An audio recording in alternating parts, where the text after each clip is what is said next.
Welcome to Tone Talks. Welcome to Tone Talks. Welcome to Tone Talks. So this is Antonio Moore coming to you from Tone Talks. I wanted to come today to have a discussion about the Brian Flores case briefly, but more so about these civil rights activists that jumped in front of the case and I believe provided the NFL cover and their history. I'm talking about Al Sharpton in particular, Mark Morial, and even the NAACP. I know they have a new president now, but even NAACP signing a memorandum of understanding for Comcast, providing similar cover. So is that the role of Black civil rights in this moment, to basically come out, act like everything has been talked about, and then we move back to status quo instead of dealing with the cost of American Blackness, and particularly the cost of being an ADOS in America? I understand Brian Flores isn't ADOS, but we're talking about it in a pot of historical costs along with present day consequences. So here we are. We got everybody in here having a discussion, and I'm also going to talk about, and I want to make sure that I'm clear on the topic today, because I'm going to be also talking about. Let me talk about it. We're going to talk about Bob Johnson too. You know, he came out with CNBC and he had this quote or something. He said some kind of quote about how he gonna teach business leaders to have dreams or something. I'll read it later. Bob always talking. You know, he got a lot of pictures with Trump and the Bushes and everybody else. Bob Johnson, Mr. Republican, speaking for Black folks, selling us music videos and confusion. Can we talk about it? So we got people all across this country here in the chat. From Fort Lauderdale, we got, let's look at some of the places. We got New Jersey in here, Pittsburgh, we got Raleigh, North Carolina, Port Arthur, Texas, San Diego, Massachusetts. We got people in different time zones around here. Support the chat, support my Patreon, Tone Talk, shout out, thank you, ADOS North. Bay Area, ADOS Phoenix. I'm just picking out some of you guys. Madison, Wisconsin, Virginia Beach, by way of North NYC. Come on. So before I get going, please press the bell, subscribe, share this. You know that they've been, I feel, suppressing, and we haven't gotten growth because of that. But in addition, I feel like we have to spread the message regardless and keep pushing forward so that we keep our message on the tip top of African American and American tongues across this nation. The call-in is 310-388-3499, 310-388-3499 to get your voice across. But we're going to get right into this discussion today. I know y'all familiar with this Brian Flores case. I know you're familiar with this Brian Flores case. He basically accused the NFL, who has this Rooney Rule. They're supposed to interview so many quote unquote minority candidates. We have this new thing with a guy who basically looks like he was passing as white, and then all of a sudden now he's Black when it's time to get hired. That's another gentleman that recently has come out. But the Rooney Rule, you gotta interview so many minorities and you get draft picks and everything else. So what he's accusing the NFL of is basically interviewing the Black folk only to get the draft picks, and then already having hired the white folk. He had he got this text message from Bill Belichick. He's about the job he was going to go get. Bill Belichick being the coach of the Patriots. This is a small circle of NFL team owners. Understand that the commissioner only has so much power. The teams are all separate companies. So Bill Belichick being in that small circle, he, I guess, already knew who was going to get hired for the Giants job. So he accidentally texts Brian, thinking he was texting white Brian. And he texts this Brian. And then this text, he was congratulating the guy, but this Brian, the Black Brian's going down for the interview. He ended up bringing a legal case, everything of the sort. What we're here for today is not to critically analyze this case. We're here to ask the question, what are these civil rights activists doing, meeting the NFL, and what did they accomplish? Now, when we talk about who, let's be clear. We're talking about Derek Johnson of the NAACP. We're talking about Al Sharpton of NON, and also he has this station on the MSNBC. The show on MSNBC. We're talking about people like that. I believe that the role of their meeting is simply to provide cover. We met with y'all black folks. We good now.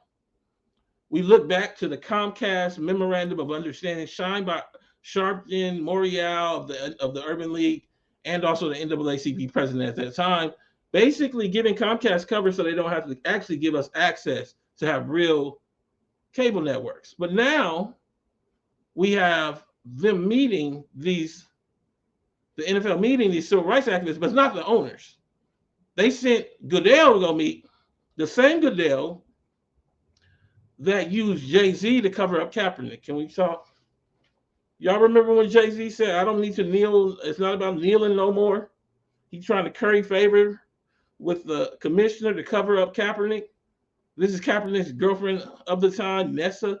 Nessa says, this is a lie. Colin never spoke to Jay-Z and the NFL ahead of that deal being done. The deal being Jay-Z doing the deal. And that's why I think you see all these rappers in between the NFL providing cover yet again, in between the NFL little segments. And you have the halftime show with old rappers rapping, the Super Bowl halftime show. All of it tied together, providing cover from talking about activism. But today, we're here.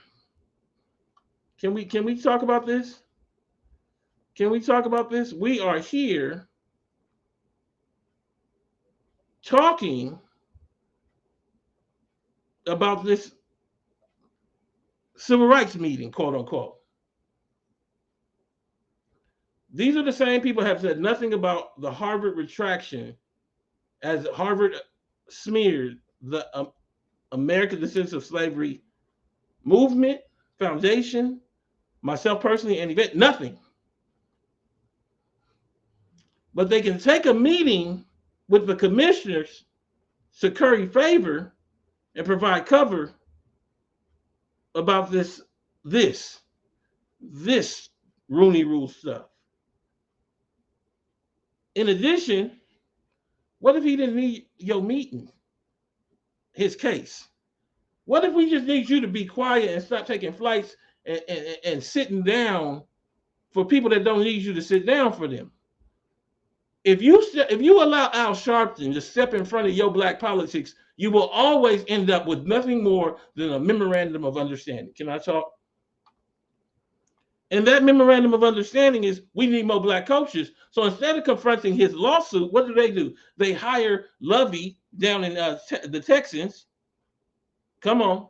And they hire the young guy in San Francisco, who I guess has been passing for so long that everybody confused because they said he was biracial or he was white and now he's black for the application process.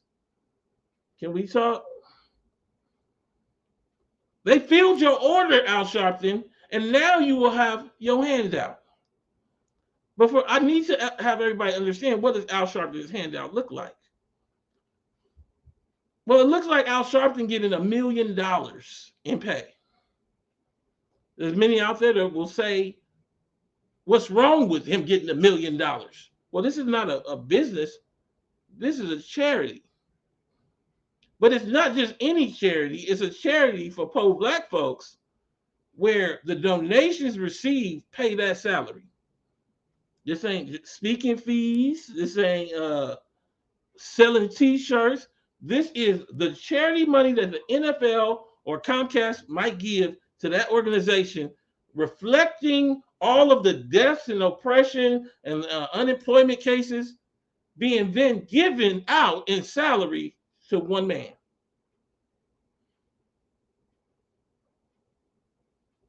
It's hard. Can we talk about it? Can we talk about it? I'm just saying to you, I'm going to go through it to explain to you because maybe you don't know. I don't need you telling me today, well, what's wrong with $1 million? I need you just to be quiet and understand it's a lot wrong with $1 million. So again, contextually, you have Al Sharpton, Derek Johnson meeting with Goodell, not the owners, not 32 owners that make the decisions, Goodell. The same Goodell that met with Jay-Z to cover up Kaepernick. Can we talk about it? all while he receives $1 million from his own charity. He's the $1 million minister. The Reverend Al Sharpton raked in $1 million from his own charity last year. This is 2018, according to the National Action Network's latest tax filings obtained by the Post. Sharpton got a $324,000 salary, 32% higher than his 2017 pay, in addition to $159,000 in bonuses and $563,000 in other compensation. The Harlem-based nonprofit, which Sharpton controls as president and CEO, said the extra cash was to make up for the years from 2004 to 2017 when he didn't get his full pay. Non said it hired an executive compensation firm to determine the good reverend was owed $1.2 million. All right. All right. I need you guys to see this thing for what it is. I see a lot of people confused today about the role and the purpose of this meeting. Well, this meeting undermines the case. This meeting is to provide cover along with the hirings to show that the NFL doesn't have active practices of racism going on. When you have these civil rights activists go down there and meet, it jumps in front of the black politics that's supposed to happen. Also, one man can get a payday. Well, Morial gets his too. 2 men. We're going to talk about Bob Johnson in a second. Again, 310-388-3499. I want to hear your opinion on this topic. Reggie, call in. I'd like to hear from you. And so what we have is Bob Johnson having a history of meeting with Trump and Bush Jr. and Bush Sr., meeting with all of the Republicans as they gut Black America and telling us nothing more than party on as you give us low quality music videos as content. I'll go through his little BET. Stop letting that man tell you about $15,000 and make him tell you about John Malone, the white man behind BET. He didn't start that channel with no $25,000. He started it with John Malone money. He started Black Entertainment Television with $15,000. We'll talk about it in a second. Don't worry, we'll get clear. CNBC left a lot out of there. I'll go into a better article. Can we get to it? So you got Trump and Sharpton meeting together. They've been friends for a long time. You got BET founder Trump committed to reaching out to African Americans. Opportunity zones is nothing more than Trump tax cuts. So I'm gonna cut all your programs and then give you a chance to buy some high quality, some commercial property. That don't make no sense. Don't make no sense. But let's look back at Al Sharpton. We understand the MOU where he signs this thing. He allows Comcast to basically gut Black ownership of the channels, Black ownership of the right to distribute our own content, where we can't even do our own media, and now we don't have no media. This man, at least he got a show on the channel, MSNBC. Ain't that a conflict of interest? But let's zoom in. This is the 2018 990 for NON, the National Action Network that Sharpton runs. NON took in $6 million. I need you to have some ratio of how ignorant it is this man paid himself $1 million. They took in $6 million. You might say, well, $1 million ain't that much of $6 million. It's a lot of it. Especially when it's given to you to do actual policy programs and growth of chapters that don't exist for your organization. But I have to put it in context. So here go the $1 million to Al Sharpton. Then the lawyer got some money and nobody else got no money. So nobody else worked for this company. He could split that money up and had a bunch of people working for y'all politics. Instead, this is how I'm going to live. He ain't got no church. His church is these donations. Then I need to compare it to a real solid and robust foundation, which is United Way. Programs and policy and chapters and things all across this country. They took in $150 million or so, right? What is that? Right? $150 million. How much their CEO get paid?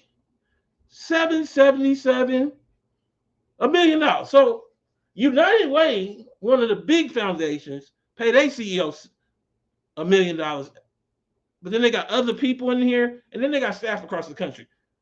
Al Sharpton, with a foundation that ain't got number PO boxes, pay himself the same salary.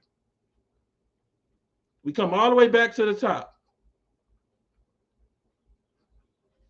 Is this about getting donations to undergird your salary, or is this about black politics? Al Sharpton. That is the question black folks need to be asking today. Caller, what's your name? Where are you calling from? Hello? You got to turn the background down. Hey, how you doing?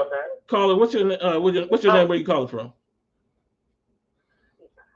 LA, this is Adolph North. What up, Adolph North? What's your take on this whole thing? Sharpton out here getting $1 million.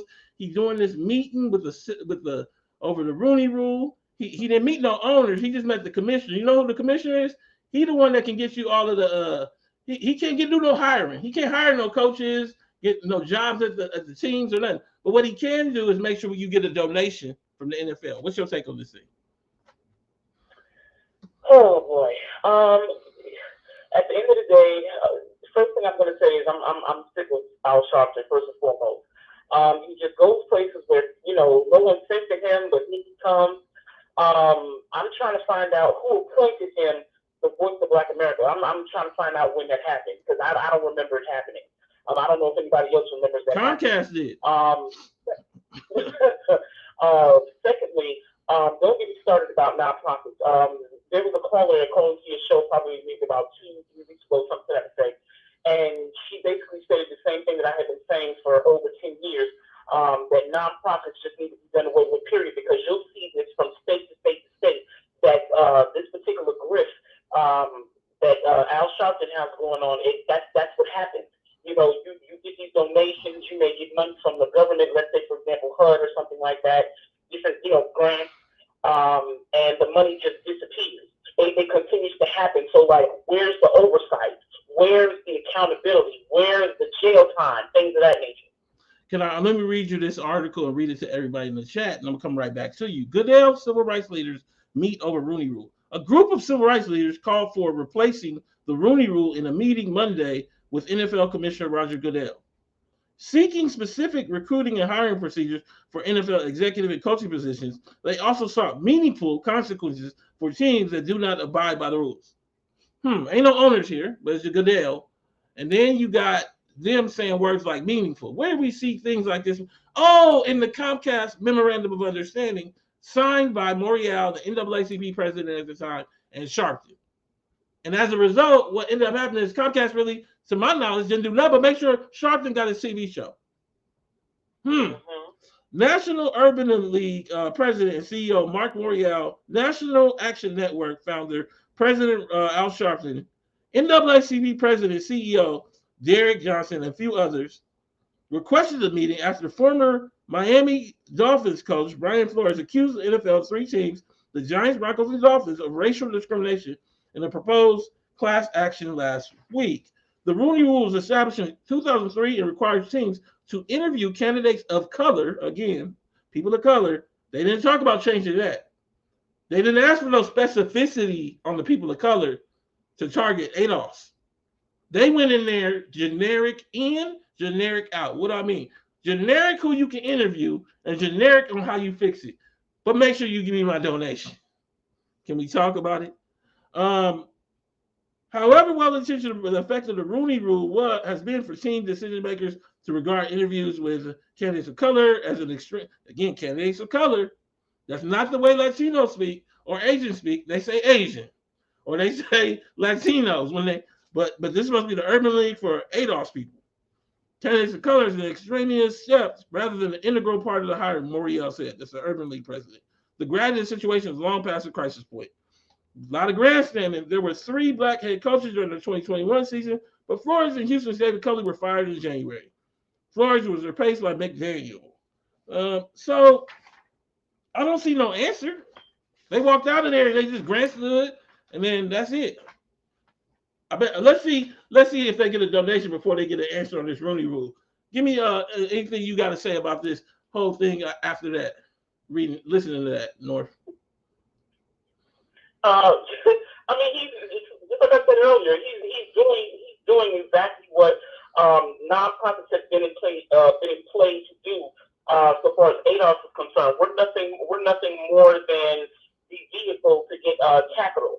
You understand what I'm saying? It's the same thing that the nonprofits do here in LA. The way everything is worded, and you have to understand too, Tone. Like I cut my so far as work experience, I cut my teeth on nonprofits. So I see the good that they are. I've witnessed it. That's why I'm saying this. Like take for example here in LA, you have like you know the crack era, things of that nature. So the way things are worded so far as nonprofits are concerned, they'll put in for drug rehab or whatever the case may be, and in whatever system, because there's a system, it triggers in the system for that nonprofit that this particular group is supposed to be helped, and that group, and it'll be listed like African American, but you'll have Mexicans and or Salvadorians who actually get the things that we're supposed to be getting. So with that being said, there needs to be oversight, and when it's clear that it's a grift going on and there's misappropriation and misconduct, because that's what that is, misconduct, then you need to do some sort of jail time. You need to be sanctioned or something. Something needs to happen, other than you continuing to do the fuckery that you've been around here doing. And that's all I have to say. Thank you. That's how you run off on me, North. Oh, that was good. So we got to start asking the question: who are we allowed to speak for us, and who are they speaking for? Are they speaking for their own pocketbooks and for largely far right-wing policy that protect those pocketbooks? Or are they speaking for us?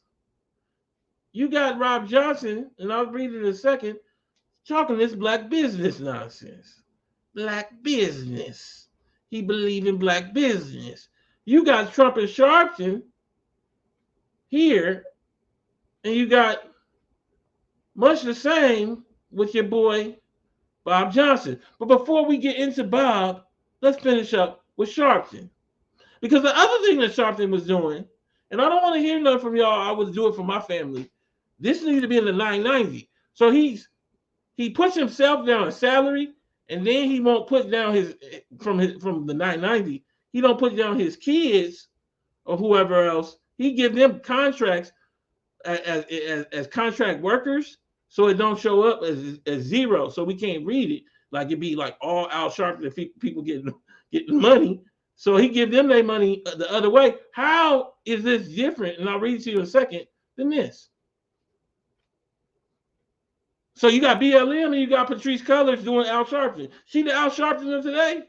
She giving money to her baby daddy, to her new girlfriend, wife. She giving money to herself. How's this different?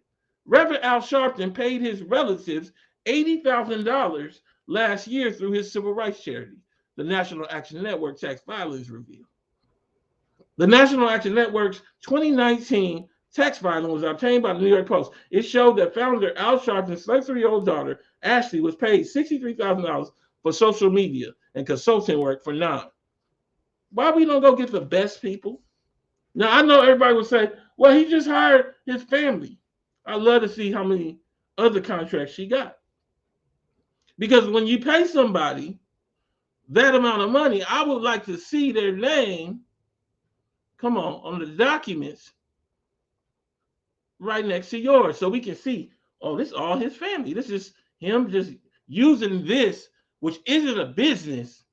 This ain't him selling fries or potatoes or even making TV shows. This is him doing activism and then using the money to undergird a family background that avoids black folk. When I say avoids black folks, avoids the politics that black folk need. What do I mean?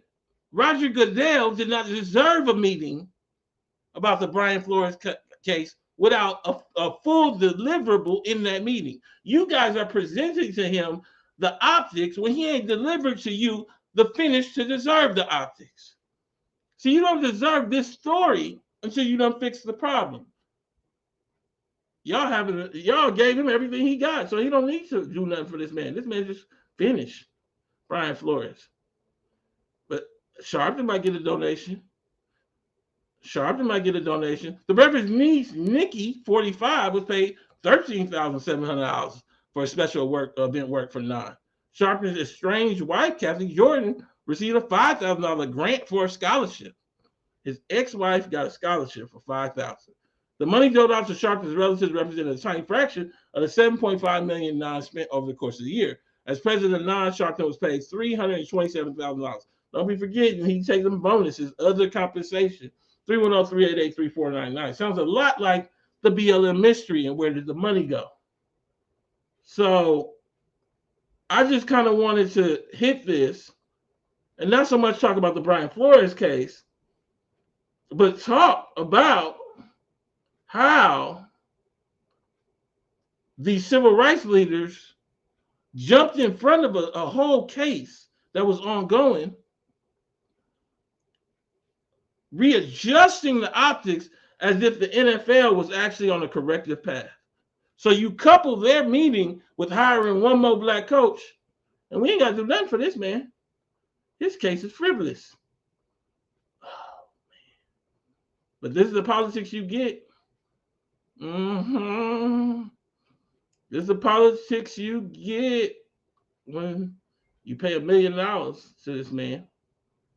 And then you pay his relatives with your black bodies being shot down. 310-388-3499. Q is filling up. But I want to transition now. It might not be a long show, but I also want to talk about Bob Johnson here. Bob Johnson just is a problem.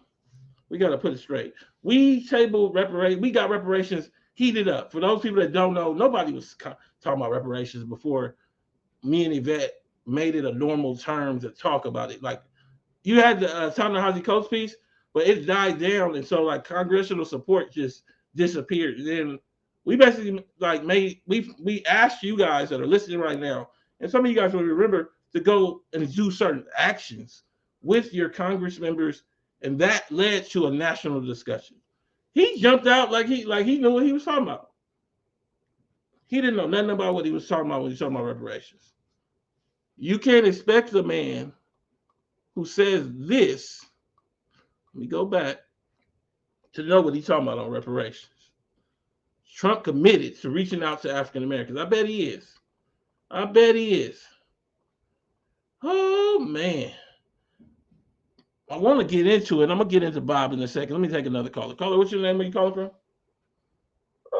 Show, calling from Dayton, Ohio. All right, man. So if you could talk a little louder so that they can hear you. Give me your take on everything. We talking about the Brian Flores, Sharpton taking this money, taking this meeting, and we also gonna move into Bob Johnson. Give me your take.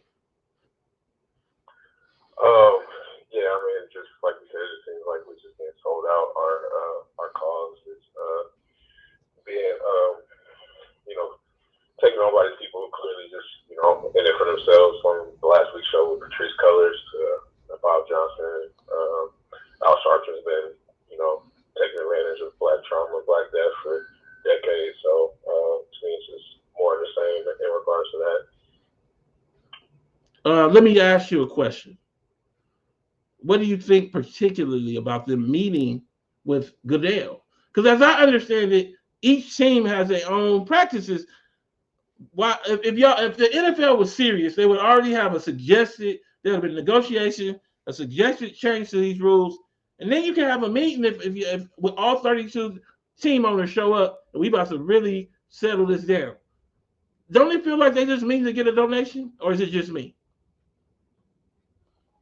No, it's not exactly what it is. It's like you said, Goodell has no power in that situation to appease what they think how ignorant they think we are, that we think that these actually are going to have any transformative power. Like, I've got cousins who Adolf coaching NCAA, and they literally just was saying to me like, yo, this guy's he kind of just blew it for himself in a way, but because it's not going to be any type of transformative structural type of changes that NFL is going to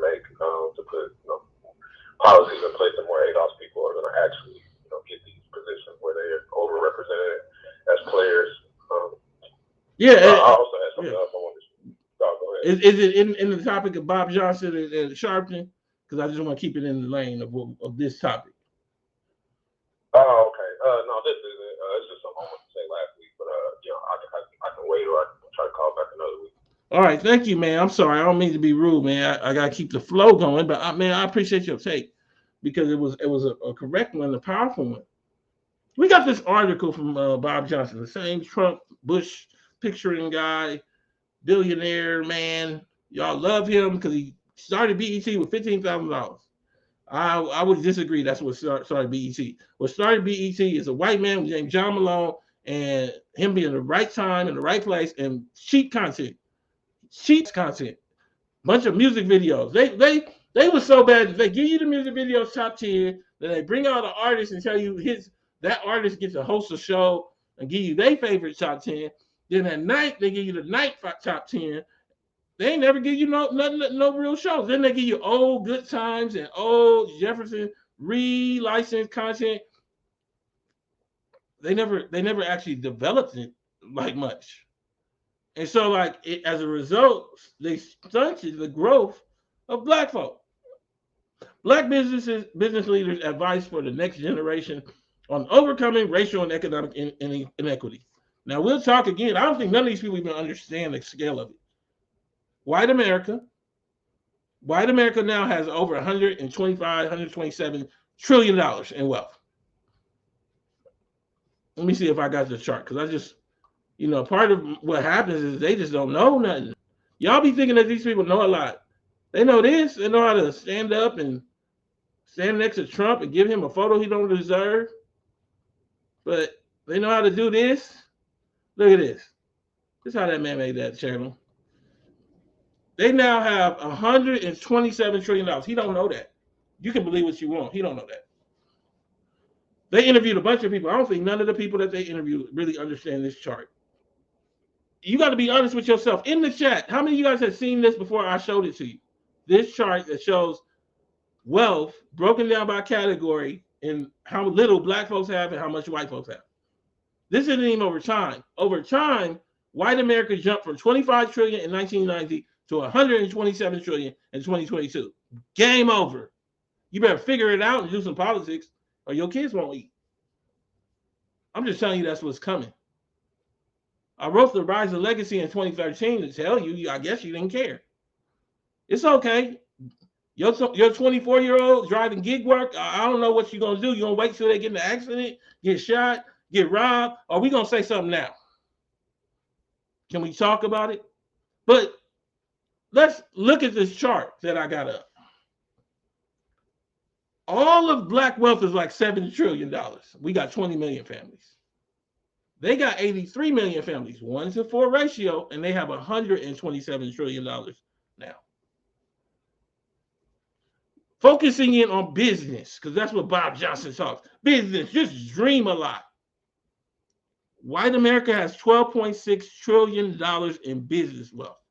Not even looking at their real estate and their stocks and their mutual funds outside of that. We have 310 billion with a B. We don't exist in American business because we never did the politics. We created a Bob Johnson who was really created out of white wealth and then allowed that man to take a bunch of pictures with Republicans. Can we talk? Can I get to it today? Woo! This is what people say. They hadn't seen the chart.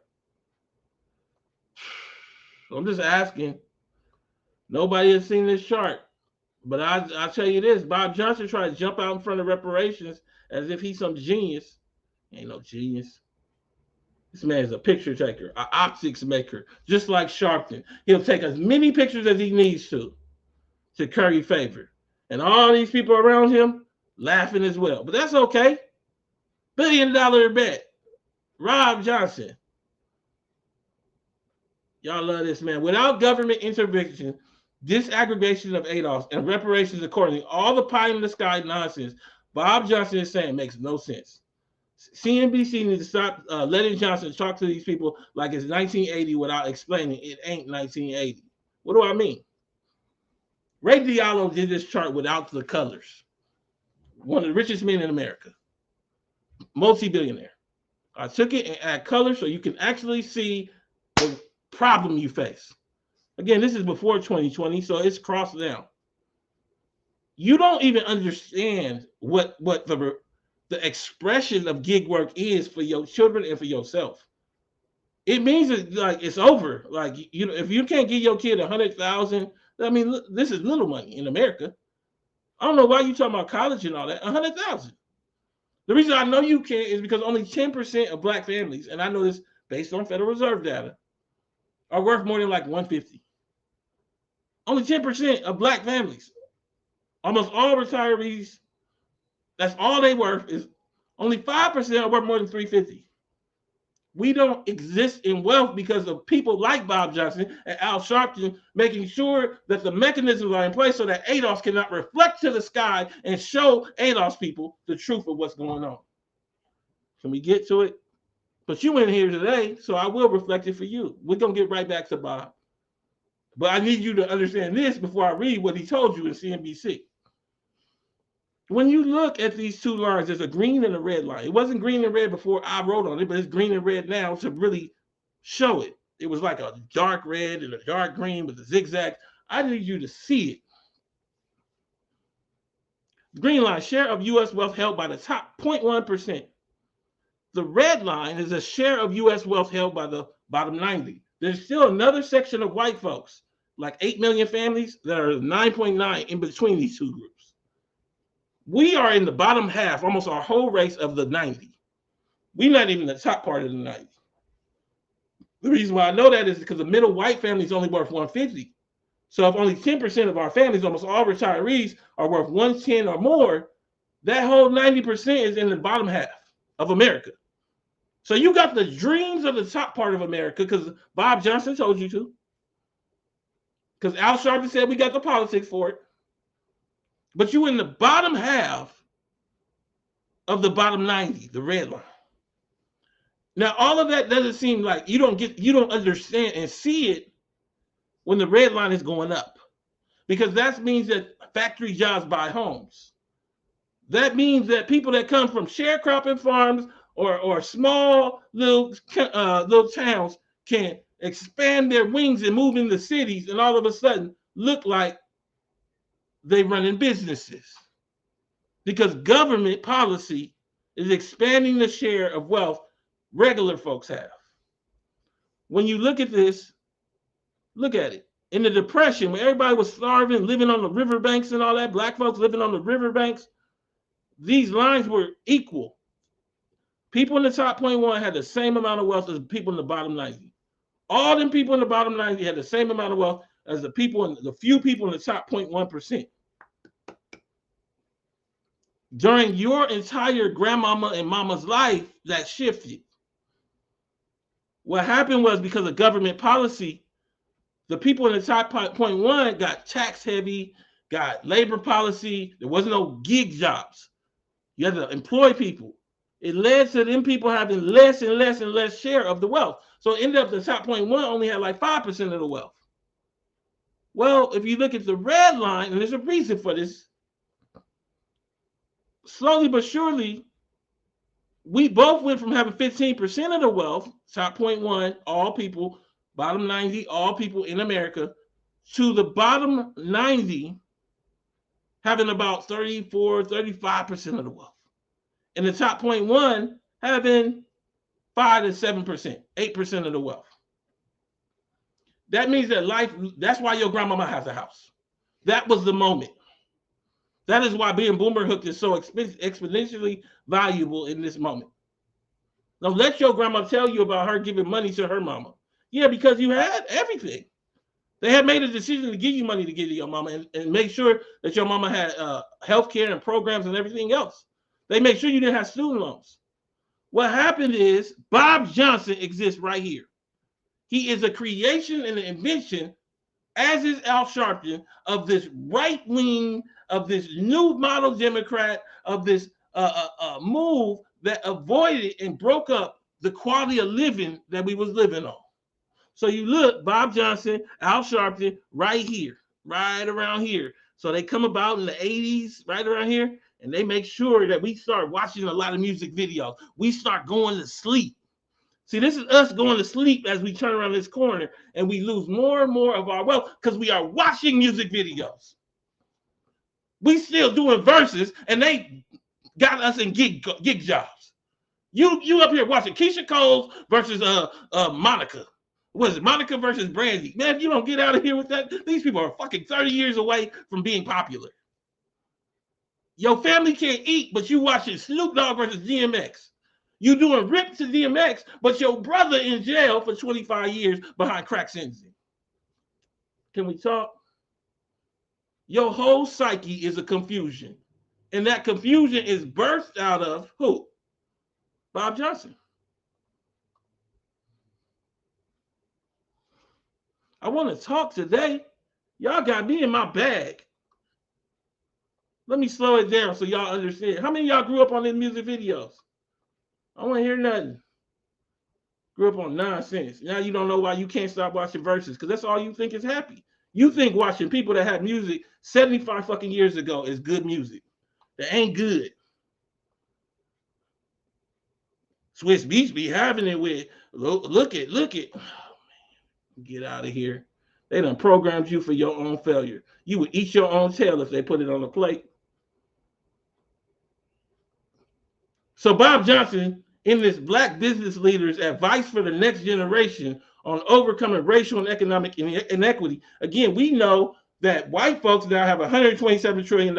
So we trying to close a $120 trillion gap of wealth. And just in business, it's $12 trillion with no policy. And what Bob Johnson says we need to do, as an entrepreneur, there's some genes that float around and inside you that makes you want to achieve things that others may feel is not possible. So my inspiration came from believing in myself and having friends. Let's talk about it. Let's talk about them friends. Right? Can we talk? Let me see if I got that other friend. I want the other friend. Sirius XM's $3.5 billion Pandora is a bet on the future. John Malone. I want you to remember that name in this face. Let me zoom in. He came to be worth $9 billion behind that. All right. We're going to come back to it. Put a pin in it. Friends. We ain't got them friends. We doing politics that make them friends hate us. But you want to jump out on reparations. As an entrepreneur, there's some genes that floats around inside you that makes you want to achieve things that make that others may feel is not possible. So my inspiration came from believing in myself and having friends who encourage me to be the best that I can be. And I think if more Black Americans had that encouragement, had that support, level of confidence presented to them, I think more Black Americans can achieve their success as I have. Right. In 2019, I did a paper with economists. In that paper, we showed 90% of Black businesses have no employees. 95% of Black female-led businesses have no employees other than the operator. That means that there is no Black business. So, I mean, that's part of the problem is that we can't get to the truth because nobody wants to tell you how they made themselves in another era with somebody else's money. And policy. How many smiling pictures he got with these people who put Black folks behind bars in massive numbers. He ain't gonna tell you about coming about right here at the peak and then smiling with the right-wing white folk, the right Republican presidents, and giving us that trash content, how that made him. He gonna tell you about business. He ain't gonna tell you about the numbers because he don't know them. He don't know nothing, bro. He don't know that we don't exist in business. You can believe what you want. 310-388-3499. I know this is a heavy topic. I want to hear from you. I think for a lot of people, this is going to be a heavy chat because y'all love magic. How many of y'all love magic beans?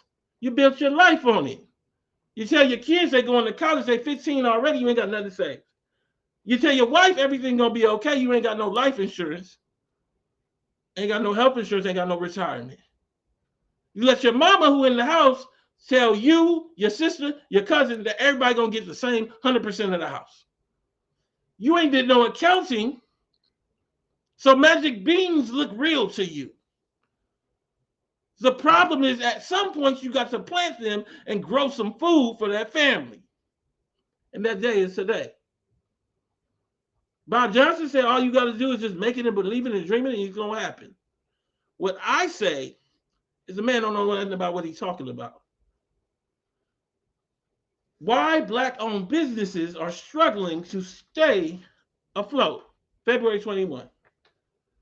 There are 30.2 million small businesses in the U.S., but only a fraction of them survive.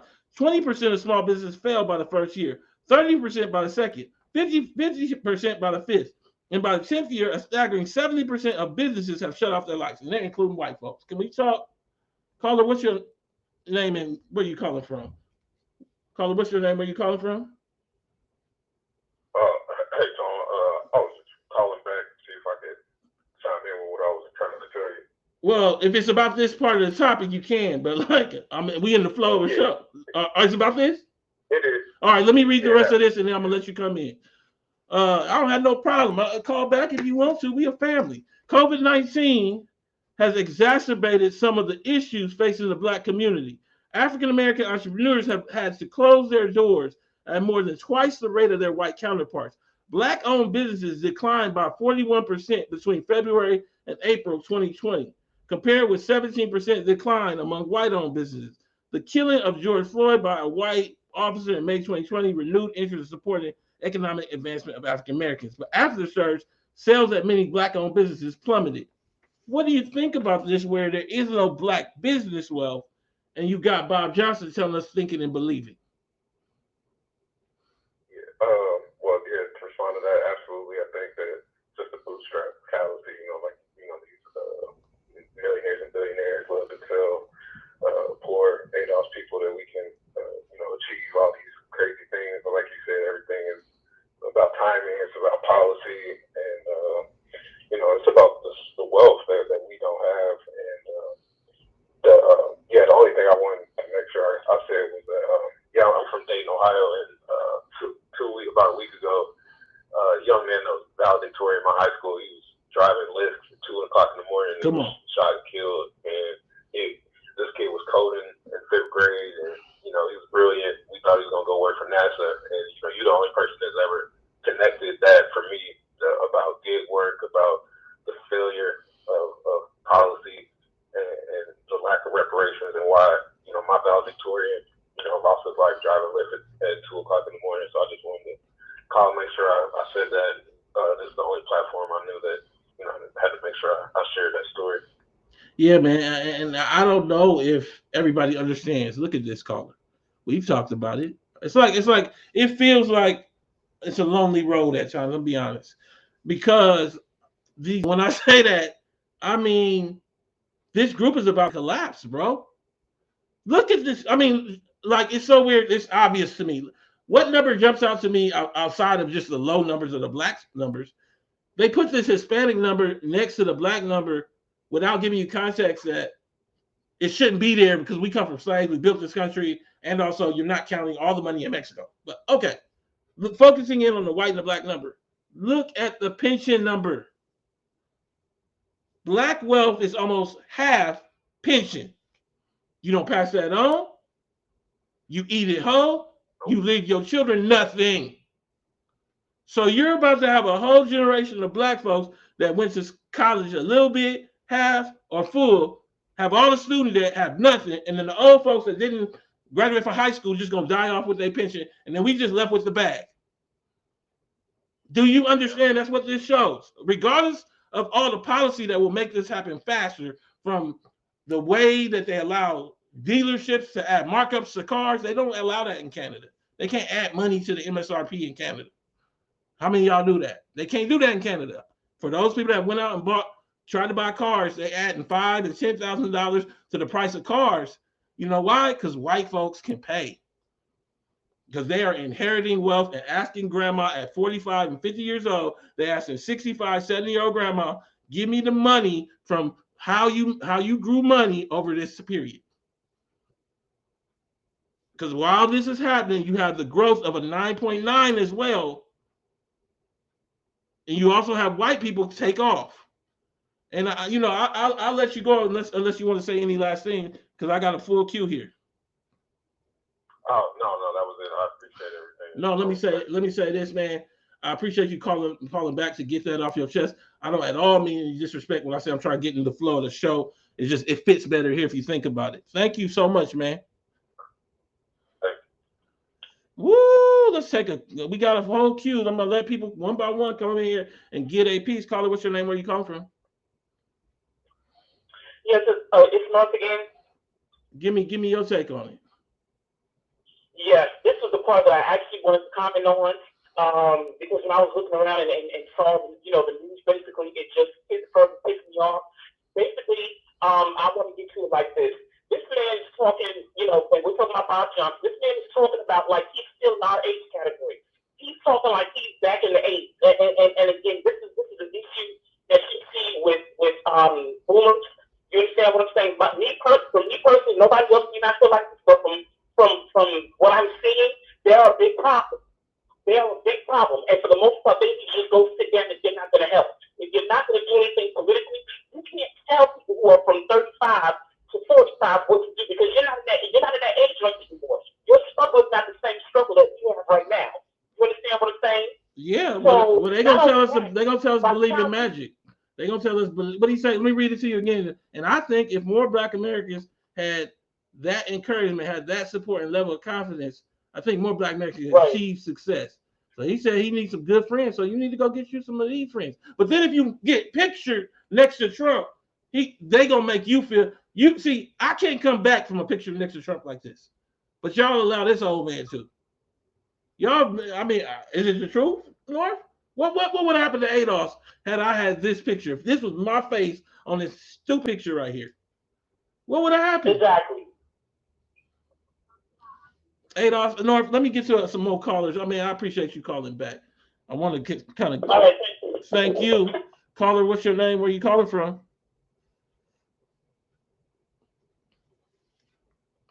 What's your name? Hey. Well, give me your take on it. Well, I'm a small business owner. Okay. My husband and me now. We had 2 locations, brick and mortar, and we employed upwards of 4 full-time people at one point, and maybe 2 to 4, sometimes summers with the high school and college kids and things like that. Now it's just down to 1 location, and my husband and me, and I'm doing the running. I participated in the minority business events having to do with New York State, New York City, Nassau County, and I realized, like I told you in the past, Dog and Pony Show, they wanted to come and interview me to look at how small businesses are surviving for COVID, and I said, no, I'm not going to don't put my face in front of anything because you're not doing anything for us. So when we're looking at this $310 billion, first of all, how much of that is Adolf's business? And secondly, why do they keep lying that we have 10% of the wealth of whites? We do not. We have far less than 10%. I use we mortgaged our home. I use my retirement to go into this business, which is a franchise. My white counterparts, many of them, have long left this business. There are over 20 locations here where I am. They are all closed. So the honorary white people and the white people could not succeed, and we're still here only because of the tenacity and the understanding of the data that you have given us. I understand that this is just these people who are thriving, this tribalism, this is nonsense because the government picks winners and losers, and Bob Johnson came in at a time where there was still an upswing in black. And he sold trash. And he sold trash. And he sold trash. Like I'm gonna read something. Let me read this to you from 02. The market nobody wants it. This is a Fortune magazine article. By his own admission, I'm gonna read these yellow sections to keep it brief, and I'm gonna come right to you. I want you to listen. It's also gonna be on screen so you can follow. By his own admission, Robert Johnson got into the cable TV business through total serendipity. We don't get no serendipity today. But certainly what he's achieved since founding Black Entertainment Television in 1980 has been based on anything but dumb luck. Armed with just a $15,000 bank loan and a $500,000 investment from cable magnate John Malone. Okay, hold on. Before I keep on going, why even bring up the 15,000? Just say that this man is the only reason that it happened. You made it sound like he had 500 and the guy brought up 500. See, you make the 15 in other articles, like the CNBC article. Let's go all the way back, because I know I'm jumping. I want y'all to see it. I want y'all to see how they do y'all. He started Black Entertainment Television with a $15,000 loan. They left out the 500. So y'all scrambling around talking to me stupid about wealth, and y'all ain't even got the basics of what somebody had in 1980, which is a white friend with 500,000 in 1980. Do we understand the scale of what we're saying? We're saying in 1980, a white man gave this man the equivalent, probably like $4-5 million today. And that's what started BET, the business that y'all said is a black-owned business and we need to be doing today. A white man. We don't know what he charged this man or nothing else. We just know a white man in cable gave him so he gave him the $500,000 and he in cable. So then he made the whole business. And this is just a face man. Armed with just a $15,000 loan and a $500,000 investment from cable magnate John Malone, Johnson created a 24-hour programming service aimed at African Americans. By 1991, BET had risen to become the first black-controlled. Godly. Somebody in the chat said, what about Byron Allen? At least he's a private businessman compared to Al Sharpton. Al Sharpton selling civil rights. But at least he brought the Comcast lawsuit. Jesus. At least he said something about Obama when we wrote some piece for HuffPost. Now, I would like for everybody to do much more, but you listening to me talking about what about Byron? Y'all don't, like, it's just weird because it's like y'all eating everything. Halloweens and Christmases and all that, eating all the sweet potato pie. You ain't doing a goddamn bit of politics, though. So you don't understand. It's great that you have children in your life. It's great that you can take care of your grandma. That's the fruit. When you gonna get in the dirt, though? And if you don't get in the dirt, them children gonna drive gig work for the rest of their life until they end up like the young brother earlier. Yo, 25-year-old, if they driving gig work, is on a pathway to social collapse today. Have you owned that? Let's finish this article a little bit. By 1991, BET had risen to become the first black-controlled, not black-owned, black-controlled company on the New York Stock Exchange. It later went private before being sold to media giant Viacom in 2001 in a deal valued at $3 billion. Congressman Claude Pepper, in fact, he saw the need for cable programming aimed at black viewers. Again, the title of the article, don't forget it, the market nobody wanted. And understand, come back to it, out of the $3 billion, Johnson walked away with $1.5 billion personally. That means somebody else got another $1.5 billion. Congressman Claude Pepper, in fact, he saw the need for cable programming aimed at black viewers. I got you, Carla. I'm coming right to you. I'm sorry. But Madison Avenue was skeptical, as it still is today, Johnson will tell you. For years, Johnson had the proverbial door slammed in his face, often walking away on the brink of tears from meetings with potential advertisers. Ultimately, he built BET Holdings into the largest minority cable channel in the country, reaching 66 million U.S. homes. A major part of his formula, listen to the formula, keep costs low and find inexpensive ways to provide programming. So I'm just going to feed you Caesar, what is it, Little Caesar pizza, $5 pizzas.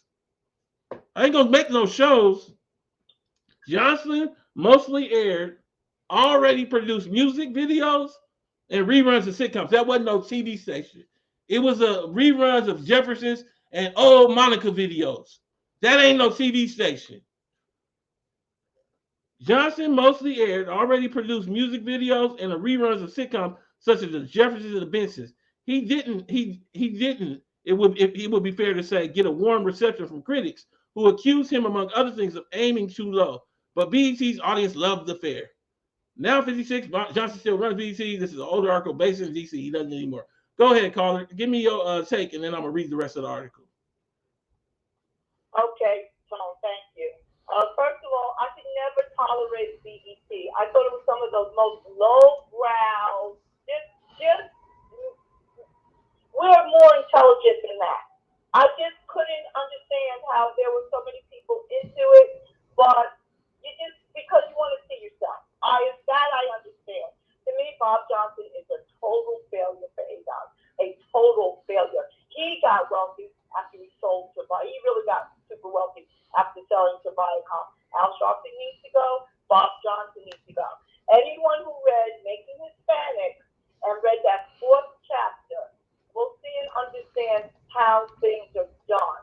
So people could never be elevated if you're part of BET, whatever program you were involved in. You were never elevated. You never earned the money that you should have based upon your talent. Kind of like what's going on with Spotify now, where people are getting paid pennies. But yeah, I just totally agree with you. And don't get too discouraged with us. More people are coming along with a deeper understanding. Thanks so much. Thank you so much for being a black business owner, because I know it's tough. Woo, we're going to take one last caller, but before I do, I want to read this. I followed Malone's advice. Again, this is the guy's advice who he's following. This man here. Woo-wee. They told us about him like he was a one-man show. I followed Malone's advice, keeping my costs in line and borrowing money to continually expand the business. I kept my programming expenses low by broadcasting reruns of black sitcoms like The Jeffersons and music videos of black recording artists. I shunned formal market research, going mostly by my gut. I had a professor when I was at Princeton who had this analogy that went, most people use statistics the way a drunk uses a street lamp to hold them up rather than for illumination. So we kept lost costs down by not spending a lot on market research. So they ain't do nothing that you're supposed to do to run a goddamn TV station. Caller, what's your name? Where you calling from? Hey, it's John from Chicago, Tom. How you doing? I'm all right. Let me read a little bit more to you of this article that basically busts Bob Johnson in his neck about what he be saying. 5 years later, BET became profitable. So he wasn't even making no profit for a long time.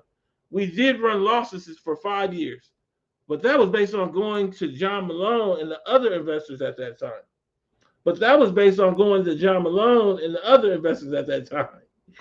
Including Taft Broadcasting and saying, John, we have to grow the business, he said.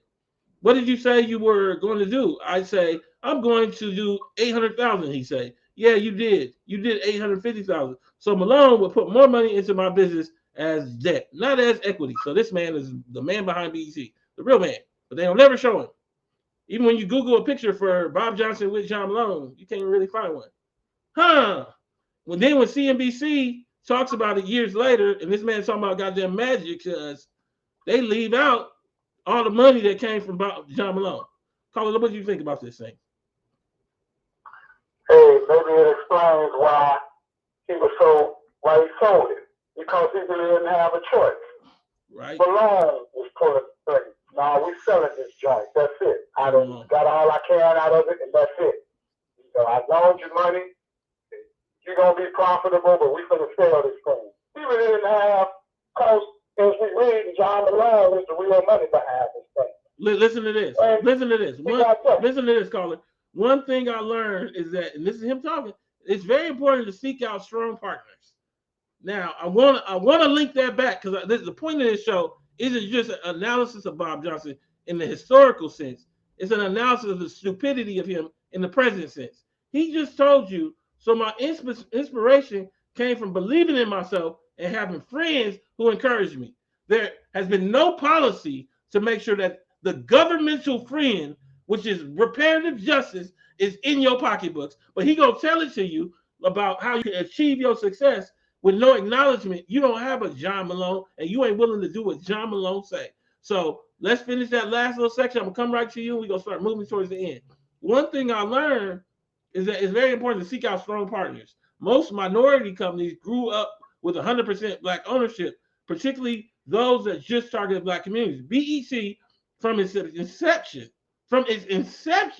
always had money from white investors. In this case, Malone, later HBO and Taft Broadcasting, I believe that it was in BET's best interest to have strategic partners like that in the world where most of your business clients were white. Bruh, he might as well stop talking to me. Right. Go ahead. I'll let you Absolutely. go ahead. Yes, that statement that he made was just more of that Oprah Winfrey vision board nonsense that they're always trying to get people to talk about. And did I read in that article, man, that you just had up there that he got his start as a lobbyist for the cable industry? Didn't it say that in there? I didn't. I only read. Right at the beginning. Let me see. At the beginning of it, it said he got his start as a lobbyist for the cable industry. How did he get his start? Yeah, it's right here. It's right here. How did he get his start? Talking about Bob Johnson. While working as a lobbyist for the cable industry during a car ride to meet the late Congressmember Claude Pepper, in fact, he saw the need for cable programming aimed at Black viewers. You're right. Come on. Well, you know, this is how he met the money. This is the way that he met the money. He's a lobbyist. I mean, lobbyists are constantly, that's all they do all day, is seek out money. And he just ran into a person who saw whatever it was that he saw, and we have this today. But remember how I said everyone was about BET being sold to Viacom in the Black community? Can I ask you something? Now we know why he didn't. Can I ask you something? Now we know why he really didn't have a choice but to say it. I got a question for you. Because it was John Malone behind the curtain. I got a question for you, Carla, because I'm gonna let you end out the show with the answer to this question. How does that line up? Okay. How does that line up? All these pictures with him, with all these Republican presidents, him getting this money from John Malone, CNBC acting like he started with this with $15,000. How does that line up with his recent statement, like this think it, believe it? Let me read the statement one more time to you. As an entrepreneur, there's some gene that floats around and inside you that makes you want to achieve things that others may feel is not possible. So my inspiration came from believing in myself and having friends who encourage me to be the best that I can be. We just need to find them friends and go back to 1981 and be willing to sell out Black folks, and then we can be successful too. That's what I read. What you read? I read the exact same thing. And furthermore, not only are you willing, if you're willing to sell out Black folks, but if you're willing to do anything for money without having to bring anybody else around. The only people that benefited from this is him and his family. We're a group that are talking about collective uplift. If you're not all right, Tom, I'm not all right. But it's too many of us who believe in this nonsense, this bootstrapism, that continuously keeps us striving for an unattainable dream of Black business. When you constantly showing us that there is no Black business. I mean, hey, I own a trucking company. 2 trucks, Tom. Me and my best friend. And my best friend just did me a solid because he see that I'm trying to do something. But guess what, Tom? I went to start to buy a house and get a loan from Bank of America, and I've been doing this for 4 years. And they tell me they can't give me a loan because it's nothing that I can leverage. Being self-employed. It's the most amazing thing. Man. So, hey man, politics or die. That's it. Woo! That's it, caller. I ain't gonna Hold on. That's it. Just leave it there. Sometimes you're gonna mess it up. That sweet potato pie is in my mouth. Politics or die. Caller, thank you so much for calling in. I ain't gonna let you mess that up. Woo! Who is that? 708? You can't 708. You can't come up in the family reunion and kick over all the other sweet potato pies and bring your own. But you brought it tonight. You found the lobbyists, and thank you so much for calling, man. Seriously. What I wanted to do today was have a discussion. We had that discussion, and we talked about this meeting, this nonsensical meeting between Goodell and these activists, Derek Johnson from the NAACP, Al Sharpton, among others. And I think Morial was there from the Urban League. We talked about it in context of Jay-Z and how Sharpton get $1 million. But we also talked about this Bob Johnson and how he's still selling us aspiration as his life sits on top of white capital. Black America, Adolf's Black America, Adolf's as a group will have to awaken to the truth and the reality and the consequence of our lineage, of our oppression, of our lives. This is Tone Talks. Please go to tonetalks.org, subscribe or donate. Share this video because we have a discussion that nobody in America is having. Period. Thank you.